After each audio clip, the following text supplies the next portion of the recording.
Bande de mafieux, de gangsters, de criminels. Vous aimez vous la jouer petit caïd? Vous vous prenez pour le loup des ruelles? Le prince des quartiers chauds? Ouais! Bonne nouvelle! Aujourd'hui je vais vous parler de Yakuza Kiwami 3 et Dark Ties. Kazuma Kiryu, Kiryu-chan comme certains l'appellent, est de retour dans une version remise au goût du jour de cet opus sorti à l'origine en 2009 sur PlayStation 3. Bref, installez-vous confortablement, vous serez mieux devant votre écran, dans votre salon, plutôt qu'à errer dans les bas-fonds. Pensez à vous abonner si la vidéo vous plaît. Aujourd'hui c'est Yakuza Kiwami 3 et Dark Ties, et je vous dis tout, ou presque, après le générique.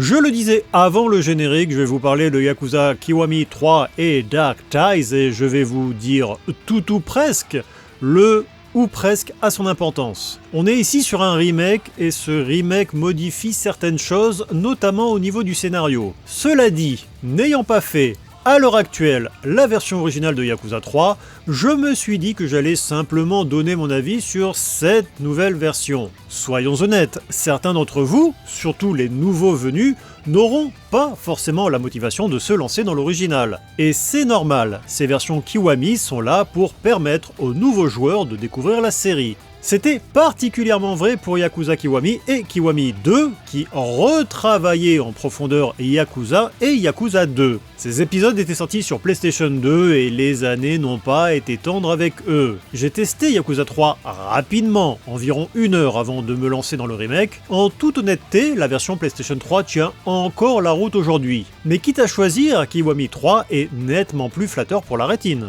On ne va donc pas comparer les deux versions dans cette vidéo.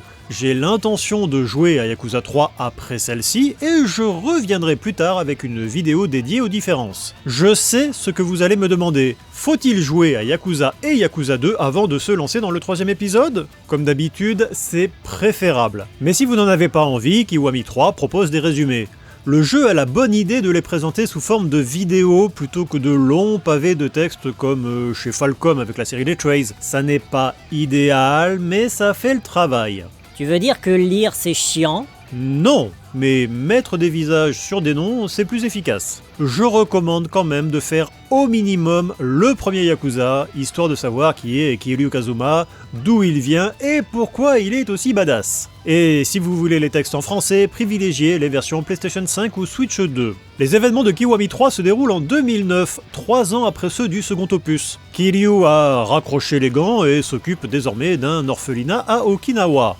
Tokyo, c'est bien, mais c'est quand même plus agréable d'avoir la mer, les plages de sable fin et le soleil qui vous caresse la nuque.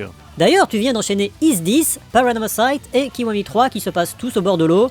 Je crois qu'il y a un message derrière tout ça. Tu veux dire qu'il est temps de prendre des vacances? Un truc du style. Tout ça c'est bien, sauf que Kiryu est un aimant à problème. Il ne faudra pas longtemps pour que le terrain de l'orphelinat se retrouve au cœur de sombres machinations. Prise en étau entre des politiciens prêts à tout et son ancien clan qui se déchire après que son président a été abattu. Et qu'il se retrouve entre la vie et la mort, précis sinon les gens vont hurler au spoil. Je ne vais pas vous raconter tout le scénario, la particularité de Yakuza Kiwami 3 et Dark Ties tient à son sous-titre. Dark Ties est un scénario bonus à faire après l'histoire principale. Il se concentre sur l'un des antagonistes majeurs de l'épisode, l'un des préférés des fans et je comprends pourquoi. Concernant la durée de vie, comme tout bon Yakuza, comptez une quinzaine d'heures pour l'histoire principale et près d'une centaine si vous visez le 100%. Pour Dark Ties, il faudra environ 3-4 heures pour le scénario, mais presque 20 heures si vous voulez tout compléter. Si vous êtes complétionniste, vous en aurez pour votre argent. Kiwami 3 est disponible sur Switch 2 en version carte clé de jeu, sur PlayStation 4 et 5 mais en physique uniquement sur PlayStation 5 en Occident, la version physique japonaise PlayStation 4 est multilingue, le jeu est également disponible en numérique sur PC et Xbox.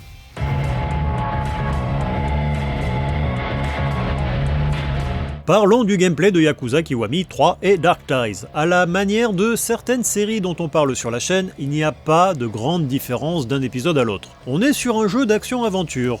Un RPG vous dites ? Non, désolé, je n'arrive pas à voir les 6 premiers épisodes comme des jeux de rôle. Au mieux, ils empruntent quelques mécaniques au RPG. Ce n'est pas parce que vous mettez une séquence en Jeep dans Uncharted 4 que le jeu devient un jeu de course. De la même façon, ajouter un arbre de compétences à un jeu d'action ne le transforme pas en RPG. Ici, l'action se déroule entre Tokyo et Okinawa. C'est une constante dans les Yakuza. Si on ne passe pas dire bonjour à Kamurocho, on a l'impression que la série explose. En même temps, ce quartier, inspiré de Kabukicho dans la vraie vie, est indissociable de Kiryu. La nouveauté, c'est donc Okinawa. Comme je fais les épisodes dans le désordre, ça m'a rappelé Hawaii de Like a Dragon Infinite Wealth. Sauf que la comparaison ne joue pas en faveur d'Okinawa. La zone fait pâle figure face à Honolulu tel qu'on le découvre dans le 8e épisode. Kiwami 3 semble en avoir conscience puisqu'on y passe finalement assez peu de temps, ce qui ne veut pas dire qu'il n'y a rien à faire.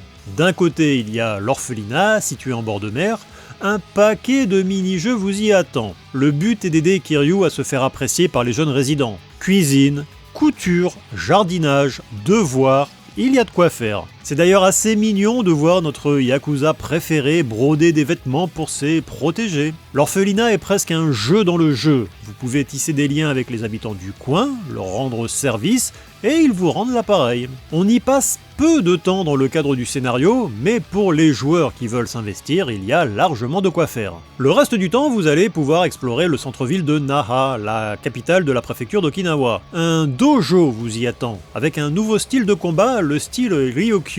Et c'est là qu'on va parler des combats. Vous allez pouvoir alterner entre deux styles, le classique, le dragon de Dojima, où vous combattez à main nue, avec la possibilité d'attraper tout ce qui vous tombe sous la main pour l'envoyer dans la tête des ennemis. Et le style Ryokyu, nouveauté de l'épisode, qui met à disposition plusieurs armes, nunchaku, tonfa, shen et même un bouclier pour repousser les attaques. En fait, Kiryu dans cet épisode, c'est Doko de la balance dans les Chevaliers du Zodiaque. Si le style Dojima est particulièrement efficace pour les combats de boss, Ryokyu, quant à lui, permet de facilement faire le ménage quand vous êtes assailli par un large groupe d'agresseurs. Et donc, à Naha vous attend un dojo où vous allez pouvoir parfaire votre entraînement et vous allez rapidement découvrir que la fille du maître des lieux s'est quelque peu éloignée de la tradition familiale. Elle est devenue un chef de gang à moto et elle va chercher à former des alliances avec les autres gangs du coin afin de se battre contre une menace venue de Tokyo. On se retrouve donc ici avec un mini-jeu dans lequel on va affronter des groupes rebelles, inviter des combattants à rejoindre notre équipe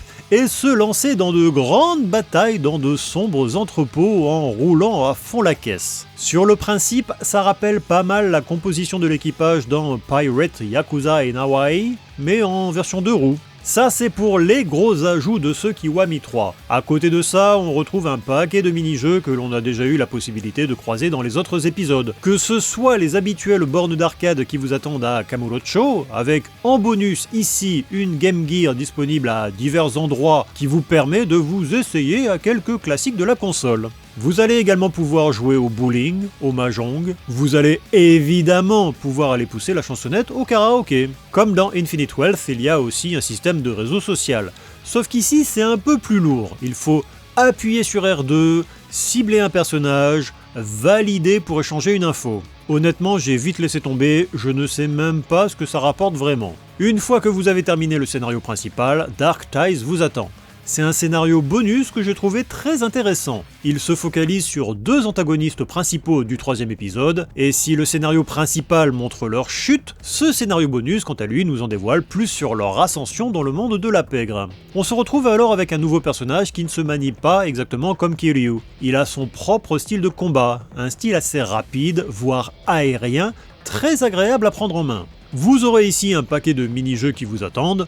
Pour ne parler que des principaux, vous aurez une quête au long cours où vous devrez aider votre comparse à monter dans l'estime des gens du quartier. Et pour ça, il faudra faire un paquet de tâches différentes comme aider les gens dans le besoin, fracasser les relous, ce genre de choses. C'est plein de petites quêtes pas toujours très intéressantes, mais qui vous donnent rapidement pas mal de bonus, notamment beaucoup d'argent. L'autre gros ajout de ce scénario bonus, c'est un donjon supplémentaire qui est complètement inspiré des donjons bonus de Like a Dragon et Infinite Wealth.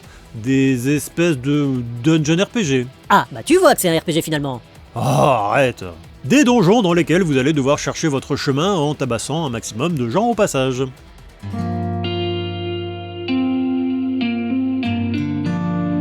Qu'est-ce que j'ai pensé de ce Yakuza Kiwami 3 et Dark Ties? Je vais être honnête, je ne suis pas allé lire les critiques, ni celles de l'original, ni celles de cette version. En tout cas, je ne suis pas allé voir ce que les gens en pensaient par rapport à l'épisode d'origine, parce que je ne voulais pas que mon avis soit influencé. Ça faisait un bail que je ne m'étais pas plongé dans les aventures de Kiryu. Certes, j'avais fait The Man Who Erased His Name en 2024, mais c'est un épisode à part. J'avais fait Kiwami en 2018, Kiwami 2 en 2020, et depuis tout ce temps, je me répétais qu'il fallait que je me penche sur la suite des aventures de notre hors-la-loi préféré. Le pire étant que j'ai les remasters qui m'attendent à l'appart, mais la sortie de ce Kiwami 3 était le petit coup de pied au cul dont j'avais besoin. Est-ce que Kiwami 3 est un bon épisode ? Pris en dehors de toute autre considération, si vous êtes simplement tenté par ce Kiwami 3 parce que c'est aujourd'hui la version la plus facile d'accès, oui, vous pouvez très clairement vous plonger dans cette version. Je l'ai déjà dit, mais je le répète, je m'abstiendrai aujourd'hui de toute comparaison avec la version originale, je verrai ça un peu plus tard. Pour le reste, on se retrouve face à un jeu intéressant, beau, plaisant à suivre. Oui, techniquement, le moteur commence à montrer des signes de fatigue. Il y a des problèmes de caméra dans les lieux exigus. Heureusement que notre personnage se tourne en général vers l'ennemi le plus proche. Kiryu ne sait toujours pas passer au-dessus de certains obstacles quand il court, et ça me fait toujours marrer de voir les PNJ ne pas savoir quoi faire quand ils arrivent dans le champ lors d'une scène cinématique. On dirait des figurants qui n'ont pas reçu de directive du metteur en scène. Le moteur est vieillissant, mais il gère toujours mieux les changements de luminosité que Final Fantasy VII Rebirth. Ouais, mais l'attaque était facile, hein. Mon plus gros reproche est finalement que le scénario ne fait pas grand-chose d'Okinawa. Certes, il s'y passe des événements importants et on y croise des personnages marquants, mais la plupart des moments clés de cet opus ont lieu à Tokyo. Et à l'inverse, j'aime beaucoup ce qui se passe à Tokyo. Les nouveaux personnages sont bien écrits, et les nouveaux patriarches ont tous un petit quelque chose. Certains, comme Masaki ou Kanda, sont détestables, tandis que Mine... Le chanteur ? Non! Mine, donc, disais-je, est particulièrement intéressant. Ça n'est pas pour rien que le scénario bonus est centré sur lui. Si la trame principale se boucle relativement rapidement, comme c'est souvent le cas avec les épisodes hors 7 et 8, le contenu annexe aura évidemment de quoi vous occuper un paquet de temps. Et on a vite fait de se faire happer par ce contenu annexe. Tout est affiché sur la carte. Oh, un petit combat. Oh, un membre pour mon gang. Oh, une nouvelle quête annexe. Cela dit, se concentrer sur le scénario principal a aussi ses avantages. Ce troisième épisode propose une histoire que j'ai pris beaucoup de plaisir à suivre, avec son lot d'intrigues, de machinations et de personnages secondaires vraiment intéressants. Bref, on n'a pas fini de parler de Yakuza 3, laissez-moi le temps de faire la version originale et je reviens vous en parler. En attendant, n'hésitez pas à vous abonner si vous avez aimé la vidéo. Si vous vous êtes frotté à cet opus ou à la version originale, dites-moi ce que vous en avez pensé. Je vous dis à la prochaine, et d'ici là, jouez bien, et évitez de traîner dans les quartiers qui craignent. Alors, instant auto-promo, vous aimez les RPG japonais mais vous avez du mal à suivre l'actualité? Je vous invite à vous abonner à la chaîne parce que tous les derniers lundis du mois, je fais un journal du JRPG. Je reviens sur les annonces des jeux qui sortent en Occident, qui sortent au Japon, qui sortent sur smartphone. Je fais un récapitulatif mensuel de toutes les sorties en Occident et puis même un petit point sur les goodies, en particulier les figurines. Je suis certain que vous trouverez votre bonheur.